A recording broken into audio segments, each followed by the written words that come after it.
था, लेकिन interesting element एक ये भी था कि कोयटा की टीम में अक्सर और बेशतर कराची के प्लेयर्स खेल रहे थे। फिर इमाद वसीम की बात करूंगी कि उन्होंने कराची को जितवाया, लेकिन फिर भी कैप्टेंसी से हटा दिया गया। इमाद वसीम ने कब जितवाया? वो तो बहुत साल हो गए जो टूर्नामेंट लास्ट ईयर तो बड़ी खतरनाक परफॉर्मेंसेस थी, वो तो बहुत साल हो गए। इमाद के बाद बाबर बन गए। हम कप्तानी की बात कर रहे होते हैं तो बाबर ने कप्तानी वहां से ली इमाद वसीम से, कराची किंग्स के।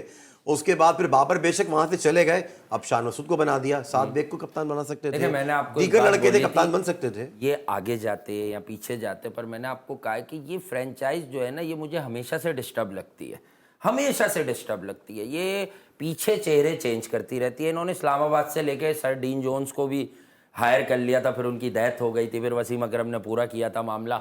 लेकिन आप देखें, ये बड़ा रैपिड चेंजेस करती है। ये जो जेम्स विंस इन्होंने लिए हैं वाइस कप्तान, ये मुल्तान में खेल रहे थे, मतलब कराची लेकिन का भी हाल जो है, याद होगा कि ये फर्स्ट सीजन में कराची में ही बिके थे। सबसे पहले कराची किंग्स ही लेके आई थी जेम्स विंस को पीएसएल में, तो इन्होंने वापस जेम्स विंस को हायर कर लिया। अब डुप्लॉय लाएंगे।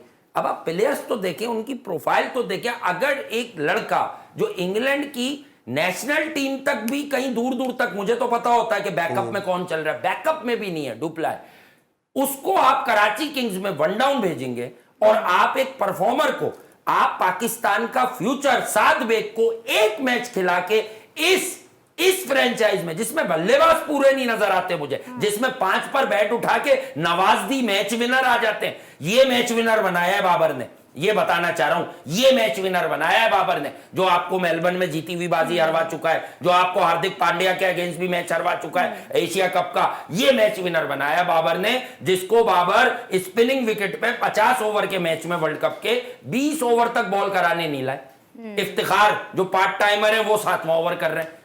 जिसने बनाया उसको इस पर कॉन्फिडेंस नहीं है, इसकी बॉलिंग और बैटिंग पर। आपको ना जाने कौन सा इस पर भरोसा है। पॉजिटिव वे भी देख लेते हैं, साइम को तैयार कर रहे हैं, लेकिन अब साइम से बॉलिंग भी करवा रहे हैं। कौन? बाबर। साइम को तैयार देखें, आप समझे नहीं। साइम एक है तकिया फाड़ टैलेंट, उस पर बात दुनिया में बड़े बड़े लोग कर चुके हैं कि there is something about him. बड़े बड़े एक्सपर्ट्स कह चुके हैं, नॉट ओनली इन पाकिस्तान। पता चलता है ना, वो जो उसने टेस्ट में ऑस्ट्रेलिया में 30-35 की इनिंग खेली, स्टार्क को पॉइंट पे छक्का मारते हुए देखा है कभी बाबर को? इसका मतलब ये नहीं कभी मार भी देगा, देखा है? बहुत मुश्किल होता है पॉइंट पे छक्का मारना मेलबर्न में या सिडनी में, ऑस्ट्रेलियन मैदानों पर। ये पिंडी विंडी की पिच नहीं होती ना, वो जितने इतने इतने से ग्राउंड होते हैं कि यूं करो तो छक्का, टॉप एज लगा तो छक्का।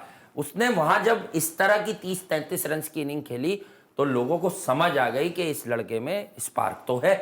तो वो साइम के टैलेंट पर उसको भरोसा करना है। और ये सिर्फ बाबर का नहीं है, पेशावर ज़ल्मी की मैनेजमेंट हमेशा से एक आदमी तैयार करती है। पहले जो रोल पेशावर ज़ल्मी में कामरान अकमल का होता था, वो रोल अब शिफ्ट हुआ है साइम अयूब की तरफ। वो फ्रेंचाइज बड़ी तगड़ी है।